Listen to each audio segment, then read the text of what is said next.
ඒ තුන ගත්ත සමහර ළමයි ඉන්නවා ඉංජිනේරින් මොරටුවට යන්න බෑ. ඒ තුනක් අරගෙන. නිකන් මෙන්න බලා ගන්න පොතේ කතාව. හරිද? ඔයගොල්ලන්ට අදහසක් තියෙනවා රිසර්ච් ස්කෝර් එකක් කියලා එකක් දෙනවනේ. රිසර්ච් ස්කෝර් එක හදන විදිහ මම සංඛ්‍යානය පාඩමේ අරද ඉස්සරහට ඔයගොල්ලන් කියා දෙනවා. ඉංජිනේරින් පේරාදෙනියේ කට් ඔෆ් මාක්ස් මෙහෙමයි. හරිද? මම ගම්පහ කියන්නම් කොළඹ අයටත් ඉතින් ඒ වගේ පොඩි වෙනසක් තමයි තියෙන්නේ. හරිද? 9යි 2යි 5යි 9යි. කොළඹුන්ට 9යි 2යි 6යි 4 චුට්ටක් වැඩි. හරිද? පේරා ජපුර 1.8යි 1යි 2යි 2යි මේ ගිය අවුරුද්දේ ඉසෙස් මේ කට් ඔෆ් මාක්ස්. හරිද? මේ අවුරුද්දෙත් ලොකුවට වෙනස් වෙන්නේ නැහැ ඕක. ඕගලන්ගේ අවුරුද්දේ ලොකුවට වෙනස් වෙන්නේ නැහැ. ඒක එහෙම තමයි. සාමාන්‍ය එක වගේ තමයි යන්නේ. දශම ගණන් එහෙට මෙහෙට ලොකු වෙනසක් වෙන්නේ නැහැ. ජපුර ජෆ්නා කොළඹුංග ගන්න නැහැ ජෆ්නා 1.5යි 8යි 3යි 5යි රූණ 1.6යි 3යි 0.6යි කොළඹුන්ට 1.8යි 1යි උන්ට එන වැඩි ලොකුවට වෙනසක් තියෙනවා. මෝරා at last but not least මෝරා 2.0818 මේක තමයි ඉංජිනේර අපි අනිත් ඒවා ගැන පස්සේ කතා කරමු. මම ඔයාලට මේ කට් ඔෆ් මාක්ස් දෙන්න කියවන්න පස්සේ බලන්න පුළුවන්. ඉංජිනේරින් යන්න මෙහෙක ඕනේ. ඒතර ඔයාලට අඩුම ජෆ්නවත් යන්න 1.5 ගාණක් තියෙන්න ඕනේ. මෙන්න බලන්න පොතේ රිසර්ච් නිකන් අර මගේ ළමයින්ගේ රිසර්ච් සෙට් එකක් මම ඔයාලට පෙන්නන්නම් මෙතන. හරිද? combined maths chemistry combined maths වලට මේ ළමයාගේ තියෙනවා A physics වලට C chemistry වලට B. එයාගේ Z එක 1.383781 ඉංජිනේරින් යන්න බෑ. ABC combined වලට ඒකක් තිබිලත් බෑ. ඉංජිනේරින් යන්න බෑ. එකකටවත් යන්න බෑ. ඒ රිසල්ට් එකක් තියෙනවා. අර ඌ ඉතින් 2.3.66 ඌට ඉතින් ඌට ඕන එකකට යන්න පුළුවන්. තව රිසල්ට් එකක් තියෙනවා ABB 1.4යි ගාණක්. එයාට ඉංජිනේරින් යන්න බෑ. කම්බයින්ඩ් වලට ABB තිබිලත් හරිද? AB රිසල්ට් එකක් තියෙනවා. AB කෙමිස්ට්‍රි B යාගේ 1.6යි 8යි 9යි 3යි. මේක උනේ මෙයාට ඉංජිනේරින් යන්න පුළුවන්ද? මෙයාට පුළුවන් රුහුණ යන්න. රුහුණ වගේ යන්න පුළුවන්. සමහර වෙලාවට අර පොඩි chance හම්බ වෙනවා. ඉතින් සමහර වෙලාවට ජපුරට යන්න මොකක් හරි එම අර මේ අර බෝට්ටු වෙන සීන් තියෙනවානේ. ඒ කියන්නේ කැම්පස් එකට මුලින්ම එන්න ඇප්ලයි කරපුන් ටික ගත්තාට පස්සේ ඌට මොකක් හරි ස්කෝලර්ෂිප් එකක් හම්බෙලා ඌ යනවා. නැත්නම් ඌ මැරෙනවා. ඒක වෙන්න පුළුවන් නේ. වෙන්න පුළුවන් මැරෙනවා. ඌට යන්න හම්බෙන්නේ නැහැ ඉංජිනේරින්. ඒක වෙන එකට යන්න පුළුවන්. ඒ වගේ බෝට්ටු වෙනවා. ඒ කියන්නේ එතකොට රුහුණේ එකාව මේ ජපුරට ගන්න. එහෙම වෙලා තියෙනවා. හරිද? එහෙම වෙන්න පුළුවන්. ඒතර ඒ වගේ එකක් වුණා නැත්නම් ඉතින් මුට කොහොම ඉංජිනේරින් යන්න පුළුවන්. රුහුණේ යන්න පුළුවන්. හරිද? එතකොට මේ බලන්න BBB රිසල්ට් එකක් තියෙනවා. හරිද? එයාගේ Z එක 1.44 මෙන්න මෙයාගේ Z එක හරිද මේ 1.42 නිකන් බලන්න මේ නිකන් ඔයාලට බලපු ගමන් තේරෙන්නේ මොකක්ද මේ දෙක බලන්න. ඒකයි B2යි කිව්වම නිකන් අම්මට ඒකයි B2යි. B3යි වචනෙන් නිකන් අපිට මේක හොඳයි රිසල්ට් එක නේද?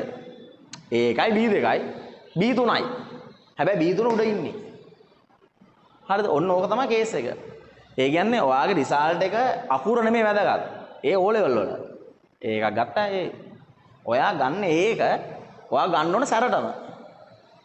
හරිද? දැන් ඕක මට උනේ මම මගේ රිසල්ට් එක කියන්නේ අපේ අවුරුද්දේ දැන් උනේ ලොකු වෙනසක් නැහැ. හරිද? මගේ රිසල්ට් එක මේකනේ. AAB ආවේ AAB එක. රීග්‍රෙෂන් දාලා අපේ කෙමිස්ට්‍රි වලට මට B ආවේ. හරිද? ඊට පස්සේ අපේ ස්කෝර් සර් මට රීග්‍රෙෂන් දාන්න කියලා මම දැම්මට පස්සේ තමයි මට ඒකක් උනේ. ඒ කියන්නේ ඉතින් ලකුණු 74ක වගේ එකක් B එකක් තියෙන්න ඇත්තනේ. මගේ Z එක තිබ්බා 2.01 ගානක්. A2යි B එකට. ඒතර A3 ආවට ඉතින් මේක 74 75 වෙලා ඉතින් අපි A2යි B එකනේ. මම මගේ ෆිසික්ස් මට මතකයි බහුවර්ණ අපේ 60ක් තිබ්බා. මට 60න් 58ක් හරි. මට ෆිසික්ස් මම කරන්න පුළුවන් හොඳටම කළා. කම්බයින් මැත්ස් නම් මම ලියන්න ඔක්කොම ටික ගණන් සියල්ලම හැදුව ඔක්කොම බව පෙන්වීම මට 100%ක්ම ලකුණු ඇති සුළු කිරීම වල මොනවාරි වුණොත් මිසක් ඒ දෙක මට පුළුවන් ඉතින්. අර පුළුවන් එක අතාරින්න හොඳ නැහැ. ඔයාගේ Z එකට බලපාන්නේ ඔයාට පේන්නේ ඒ තුන නෙමෙයි. ඒ තුන කරගත්ත සතුටුයි හොඳයි. හරිද? හැබැයි අර වෙන සීන් එකක් තියෙනවා තේරුම් ගන්න. ඔයාට අනිත් අයට අමාරු සබ්ජෙක්ට් එක ඔයාට ලකුණු වැඩි නම් ඔයාගේ Z එක වැඩි වෙනවා. එමය වෙන්නේ. يعني ඒකෙන් බලපෑම වැඩි වෙනවා. හොඳට ඔයාට දැන් මේ විදිහට තේරලා ඇති මේ සබ්ජෙක්ට් එක මට පුළුවන් කියලා.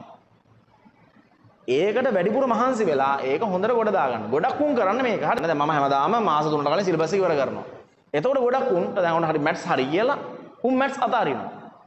ෆිසික්ස් වලට වැඩිපුර වෙලාවක් දෙන්න ඕනේ. ෆිසික්ස් වැඩිපුර කරගන්න ඕනේ.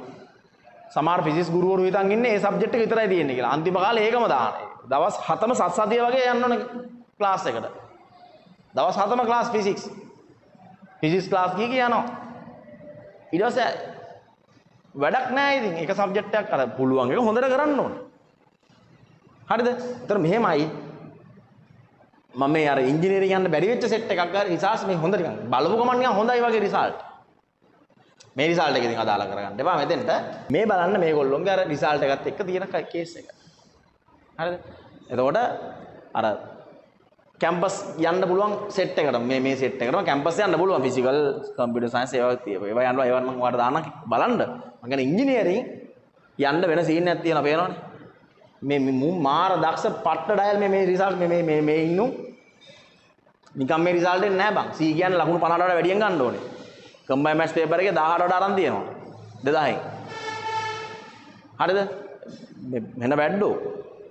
ඒ වුණාට පොඩි සීන් වලින් අර අපරාධෙදී ඉංජිනේරින් යන්න බැරි වෙච්ච සෙට් එක මේ. මේවා C එකක් ආපුවම මේක වැඩක් නැති වෙනවා. ඒක දෙපැත්ත තියෙනවා. දැන් තේරෙනවා මම කියන්නේ දෙපැත්තක් තියෙනවා. පුළුවන් එක හොඳට කරන්නත් ඕනේ. අනිත් එකක් ඩවුන් වෙලා හරියන්නේත් නැහැ වෙයි ඉතින්. ගිය අවුරුද්දේ රිසල්ට් එකක් තිබ්බා. A දෙකයි S එකයි හරිද? උඩ කෙමිස්ට්‍රි S. උඩ ජප්නා සෙට් උනේ. දැන් ඌ නෝ අවුලක් නැහැ ජප්නාත් හොඳයි. මම කියන්නේ A දෙකයි S එකයි. Chemistry S.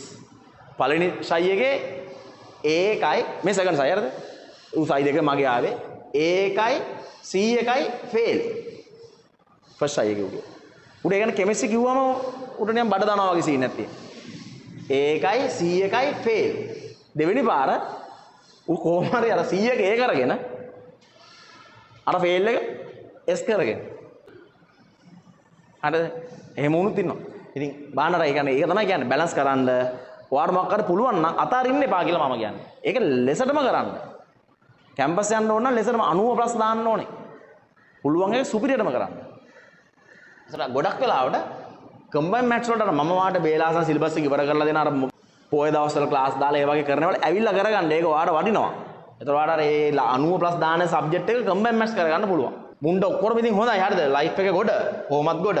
ඉංජිනේරින් විතරක් නෙමෙයිනේ. මැත්ස් පැත්තෙන් කැම්පස් ගියාම ගොඩ ලංකාවේ ගොඩ දා ගන්න පුළුවන්. අපරාධ ඉතින්. චුට්ටෙන් එහෙම වෙන්නේ ඔයා. හරිද? ඕකයි කේස් එක පුතේ හරිද? අදහසක් ආව නේද? ඔය අදහස තියාගන්න නැත්තම් අපරාධේ වැඩ නිකන් ඔහේ වැඩ කරන්න එපා මේ කියන විදිහට කරන්න. මම ඔයාලට කියන්නේ පේපර්ස් ලියන්න දැන්. හරිද? සබ්ජෙක්ට්ස් වල පේපර්ස් ලියන්න පුතේ. විශේෂයෙන් කම්බයින් මැත්ස් වල පේපර්ස් ලියන්න.